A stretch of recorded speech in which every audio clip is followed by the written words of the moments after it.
You have so many things in your mind and your heart going all the time. You're constantly hearing it inside yourself and it's playing out and you're acting it out in your relationships. But what would happen if you dare to verbalize them? If you'd find a playful way to, to verbalize them out and create a more playful, collaborative, potential state relationship? Today I'm going to tell you how to do that. Hello, my name is Dr. Assael Romanelli, and this is the Potential State, and today we're in Ownership 24, add a playful audio track to your life. So life is hard and intimate relationships are super serious, and there is a ton of things happening inside yourself. How can you bring those things out? How can you verbalize it in a way that prevents acting out? Freud called this sublimation. He meant expressing our aggression in socially acceptable ways. But I want to widen that definition and say we need a sublimatory, playful place where I can just verbalize out what's happening inside my mind, inside my heart. And how do I do that? I actually find a way, a mechanism, a kind of a shared language in my relationships where I can verbalize those out. So for instance, when I'm facilitating workshops, many times I'll do a bubble, I'll go bloop, bloop, bloop.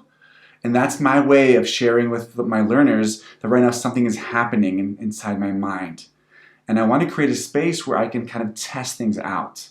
So this audio track, just like we had in DVDs, there was like the director's audio track that ran simultaneously to the movie, allowing you to hear what they were thinking as they were making this film.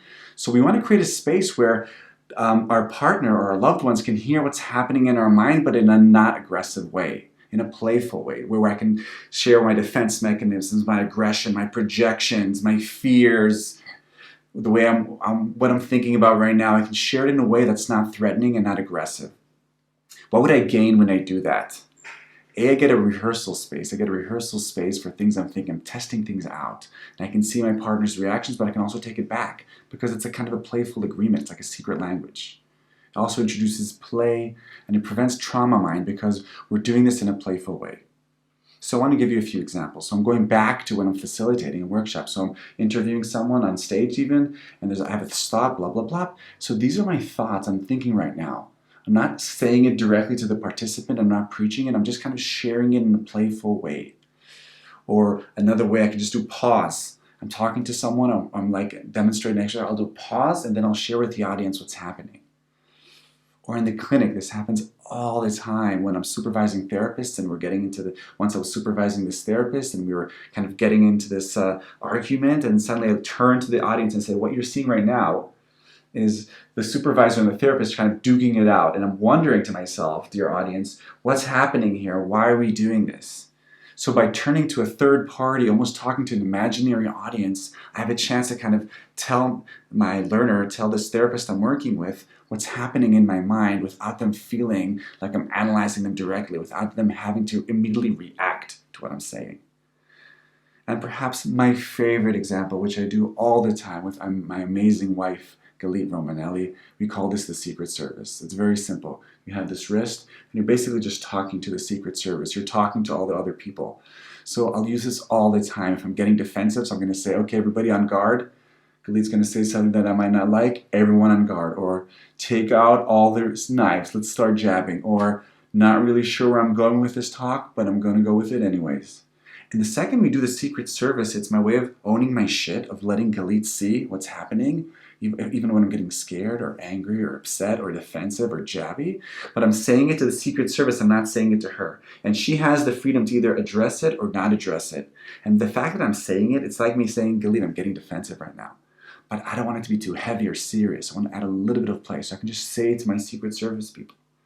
So for instance, now, if I'm going to use it now in the here and now, it's like, I have so many ideas to do right now in this talk, I'm not sure what to do, so just keep talking, flood the listeners. And that's my way of saying right now, verbalizing. And the second I'm saying it to myself, that I'm feeling all these ideas are rushing in, I can calm down. And I just admitted it to you in a playful way by speaking into my wrist to an imaginary Secret Service team that is just in my mind, basically my unconscious. So how do you add this audio track? The first thing you do is you have to enlist your creativity and your clarity and your courage to be vulnerable. Because at the end of the day, what you're doing when you're opening up the audio track, when you're unmuting this audio track playfully, you're going to let people in to hearing what's in your mind, what's in your heart right now. So first, you need the courage, you need to remind yourself that you're doing this because you want a sense of freedom. Because the second I can say to you what I'm feeling right now, I feel so relieved. I can drop this facade, I can move into broadcasting live or self-exposure as we call it. So I can just be who I am. That's what we all want. And then reflect, as you're saying, what's coming up for me. So what am I feeling right now in the here and now, like I did before just a minute ago about right now this content that I'm delivering, that I'm feeling like I'm flooded because there's so many things I want to say. And then find a creative potential state. Find like a mnemonic or a space or a cue that will enable you to share this playfully in a non-judgmental way. So me and Galit, we do this. We talk to the Secret Service. I use this when I facilitate, like a bubble, blah, blah, blah. But this is what I'm thinking right now. Okay, sometimes I'll just say pause. Sometimes I'll step out and I'll just go over here. What Assael meant to say.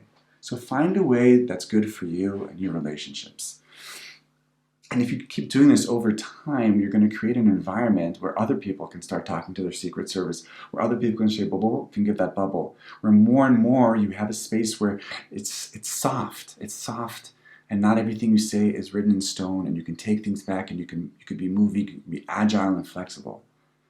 At the end of the day, we want to feel free and playful. Play is the state we were born in. Potential state is the space where we grow and feel. So add a playful audio track to your life and then everyone else into your madness, and you will feel so loved and so free. My name is Galit Romanelli, and this was The Potential State. I'll see you next time.